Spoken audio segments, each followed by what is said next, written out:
This is Aaron Apollo Camp, and you are listening to the 450th Apollo Papyrus Podcast episode.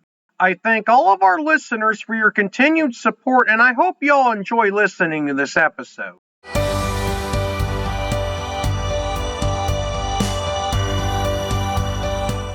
Darren Ault, welcome to the Apollo Papyrus Podcast. Thank you, Aaron. I appreciate the opportunity to talk to you.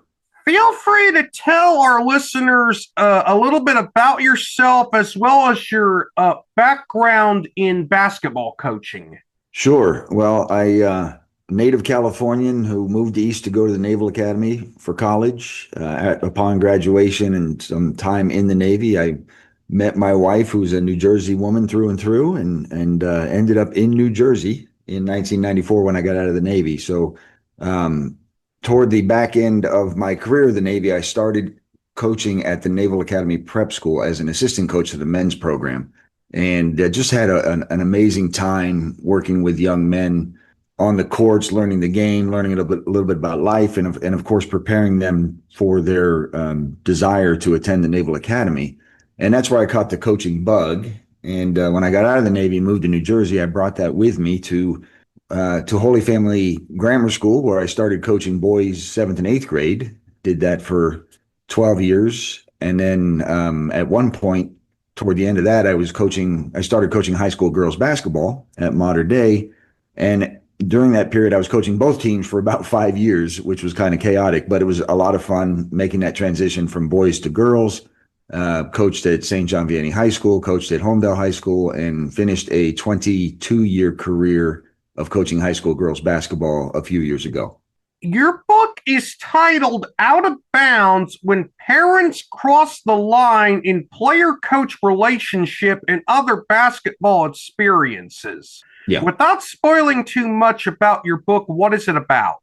So throughout my coaching career, especially as I got more into the high school arena, I began to notice an increase in parental involvement negatively. Obviously, parents are involved in everything their kids do and should be, and try to be a positive influence. But there was an influx of negative interactions, whether it was an obnoxious parent yelling from the sideline to a player, their player, or players from other players on their team or players from the other team, yelling at refs, interacting with coaches in a negative way. Just that it just seemed to be spiraling out of control in a way till they were more and more public, more and more visceral, more challenges to the coaches who are 99% of the time there to help develop their son or daughter in a game, in youth sports in general, and deserve a lot more grace than they're given. But anyway, it's an exploration of the dynamic between not just the parents and the coach and the player and the coach, but dynamics of relationships in youth sports in general, which extend into the administrations at schools, into AAU, a lot of different potential influences in a young athlete's life. Your book presents multiple perspectives on the issue you've written about, and each of them has its own set of motivations and biases. How did you approach weaving these different viewpoints together while maintaining the overall integrity of the narrative of your book? Yeah, that was a delicate process. I mean, I definitely wanted to get the point across about, how do we manage these relationships to maintain a positive interaction, to maintain the opportunity for growth and development for the child, the youth, and the athlete, and the youth athlete and their development in general.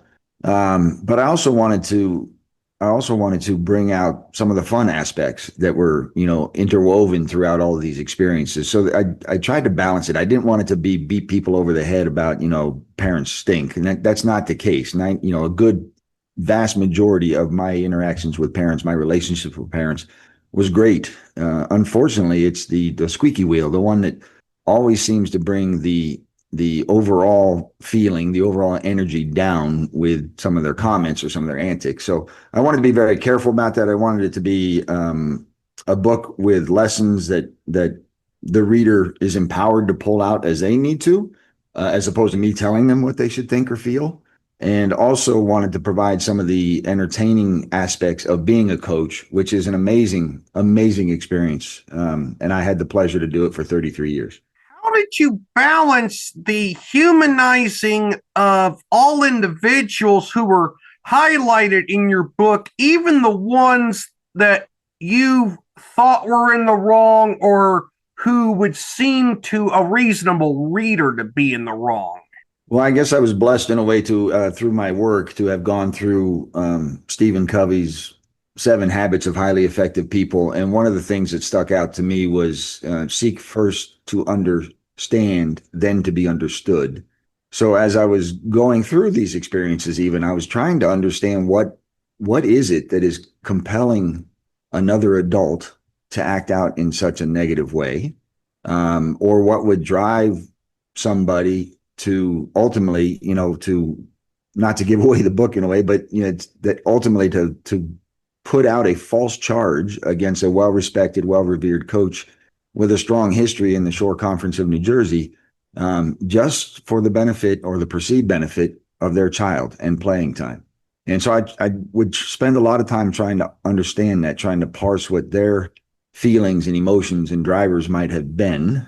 And then the flip part of that is, not being able to have the conversation around so they could understand my perspective and where I was coming from. And that's where I started to turn the book to more the negligence, if you will, of the school board and the school administration, and not allowing for that dialogue and conversation to happen. You set me up very well for the next question. What is your primary critique of how institutions, whether it be youth sports leagues, conferences, organizations, etc., or school administrators and school boards, often handle allegations or disputes in youth sports? I'd like to think there are some that do it well, but in my experience, my personal experience, and others that I've seen in our area in particular, there are a lot of missteps. And the biggest misstep to me is the lack of accountability from the leadership perspective, and within that, the lack of desire to lead, which is what you're promoted into the role of principal to do, what you're elected into the role of board of trustees or board of education to do, is to lead a balanced effort in promoting the right environment for the kids that are in that school, but also a safe place for the employees, for the teachers, for the staff members like coaches, for the custodial staff across the board, that there's this unified focus effort to make the best environment possible for kids to grow up and develop. And so I think, especially in my case, the administration just ran and hid from, no doubt, a challenging situation, a challenging circumstances, but dig in, lead, parse it out, have conversations, find a way to work through to a ruling that is whole in its investigation effort, and also fair and balanced to both parties. And that's where my administration failed in that capacity across the board. And then I see that happening over and over again, but they're just so afraid of potential fallback on them. But that's what they're there to do. That's what leaders are, right? is to kind of be out front and take the charge. How long did it take you to write your book from start to finish?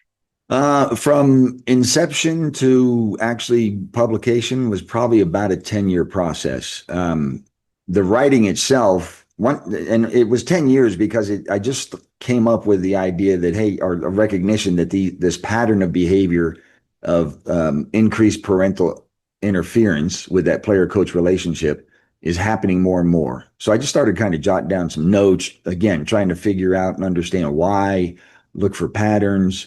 And then I kind of had the title come out very quickly in that process. I even had a picture that if I ever were to write a book, this would be the cover of my book. It ended up not being, but that was my idea. Then I kind of shelved it for a while, especially when I became the assistant coach at St. John Vianney High School. We were having just a great team, a winning culture, went on to win the state championship several times, and then the tournament of champions within the state of New Jersey. my second to last year there. And, winning certainly creates a different temperament with the people that are involved in that program, especially the parents. They're happy they're winning. And sometimes then the selfish aspect of why isn't my daughter getting so many minutes or why isn't she starting kind of falls to the wayside because everybody's wrapped up in the winning. So with that, I didn't really have any negative interactions. And then when I went to coach at Homedale High School and the focal point of the book, which was a suspension that I suffered through, an illegitimate suspension. And I realized that was kind of the thrust that I needed. Not that I was looking for that, not that I wanted that motivation, but when it did happen and I went through the entire experience, after coming out the back end of it, I said, okay, I think I now have something to write around. So that the process of ink to paper and actually plowing through the different stories and the elements that make up the book and providing the detail, that was probably about a 2-month process altogether.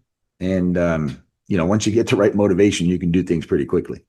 During the process of writing your book, was there a particular moment that was especially challenging, rewarding, or both for you as an author? Yeah, I think I experienced both of those aspects a lot throughout the book. Like I said, I tried to interweave some very positive moments throughout my coaching career. And there's an example in there of a young lady who was an opponent who played for an opposing high school, who had some familial issues that, she ended up not having a mother. And by the time she played high school, didn't have a father anymore either. And she scored 1,000 points in her career, which is not an easy thing to do. So even though she was an opponent, they were playing at our gym a couple of weeks after she did that. And I took the opportunity to pause the game up front and recognize her for her accomplishment. So that was uplifting. It was fun to kind of relive that. It was fun to relive some of the boys seasons that I had at Holy Family, where we finished the year a couple of times at 24-0, and some of those relationships I still have very strong today with the young men, the 7th and 8th grade boys who played for me, who are now in their early 40s and late 30s. And then, it's still, hey, coach, how you doing? And very much a part of their extended family. So those were fun. That was uplifting. The difficult part was reliving the aspect of my last year at Homedale High School, the suspension, again, illegitimate suspension, the wrong that was coming through that, the lack of leadership, as I mentioned, from the principal of the school, from the Board of Education, but then also sharing the uplifting part of the overwhelming support from the basketball family. Obviously my family, certainly my wife and my kids, but the basketball family at Homedale High School knew that this was wrong and were publicly advocating for me at the Board of Education meeting, through letters and emails to the principal and to the board. And then the extended basketball community, whether it was coaches or athletic directors or principals or referees or players and coaches from other programs. So all of that was definitely a mixed bag of emotions, but at the end of the day, fun to work through. The Paper House Publishing published your book. I think they're a hybrid publisher, but correct me if I'm wrong. Yeah, they're a hybrid publisher, yes. What was it like to work with the Paper House on getting your book published? Paper House did a great job. And actually, I went through a vetting exercise because it's my first book. Obviously, I did not know what the roadmap was for publishing a book.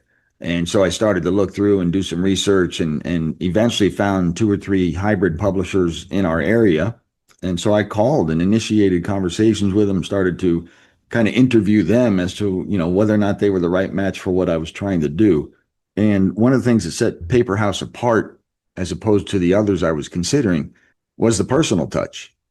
Instead of reaching out to me via email, they picked up the phone and called me, and we had conversations and a walkthrough as to what this process was. And I just got a very good feeling that they would be with me in stride throughout this entire process. And they have been. They've been very, very good. Do you have any more books that you might write in the future in mind? And if so, what are some ideas you have for books that you will or may write in the future? Yeah, I I don't know, to be honest with you. I mean, I enjoyed the writing process. This one obviously was near and dear to my heart. So, and it was a story I felt compelled to share, not just about basketball. That was certainly the lens through which this book was written, but more importantly, to the broader world of youth sports and the toxicity that has been growing in youth sports, and hopefully finding a pathway to help find harmony and grace and fun in youth sports again amongst the winning and the competition, because they both can coexist. So that was a real motivating thing for me. I've certainly have kind of, now that I've had this experience and the fun and the success behind writing the book, started to think, what would if there was to be a second book, what would it be about? And you know, I flirted with a couple ideas, but nothing has been concrete yet. But I'll certainly let you know if it comes up. One final question. What is the best advice you could offer to parents about youth sports and how to best support their children in the sports they play without having a destructive or otherwise undue influence on the sporting events their children play in? That's a great question, Aaron. And I think there's a lot of layers to that. The key or operative word that you used in the question was support. And so be supportive of your child, certainly. Now, supportive doesn't mean politicking on their behalf or engaging a coach because you didn't like a certain thing, or the fact that they only got X amount of minutes in a game, especially when you're coming from the perspective of not seeing your son or daughter in that sport in practice day in and day out, where a coach is. So the second component of that is really about learning how to trust the coach and the coaching staff that are working with your child. And in order to do that, you have to build a relationship with them, sure. And I would encourage parents to look to do that, to have conversation, to understand. You can ask questions and probe, but they should be more broader questions, not so much about, you know, why isn't my kid starting or why are they only getting so many minutes, but more about what can we do to help them become the better player or a better teammate, or to help them develop passion for the game. And that's the hard part, because at the end of the day, if the child doesn't have the passion to learn and to grow, then it's going to show at practice, you know. And so again, relying on the coach who is in practice day in and day out, is seeing not only your child and how they perform in that moment, in understanding offenses and in the intensity of playing on the defensive side, whatever it may be, not only their skill sets, but how they're blending in to the skill sets of their team, and how is that chemistry working. And at the end of the day, you know, youth sports it's an amazing teaching tool. It's an amazing process to go through, but it's also a great builder of character if the parents allow it to be. So if you give your you give your player the opportunity, your child the opportunity to learn how to get along, to learn how to handle adversity, to learn how to function as a team, to learn and develop a work ethic around the desire to improve, all of those skill sets, all of those attributes are invaluable as they go on to college or into the work life, into life beyond whatever sport they were playing. Because chances are they're not going to be playing that sport forever. So yeah, it would be a supporter, look to help develop, partner and team with your coaches to get that done. Darren, you were an insightful guest for this podcast. I thank you for appearing on the Apollo Papyrus Podcast. Thank you, Aaron. It was a great conversation. I appreciate your time and effort to put this together, and wish you good luck.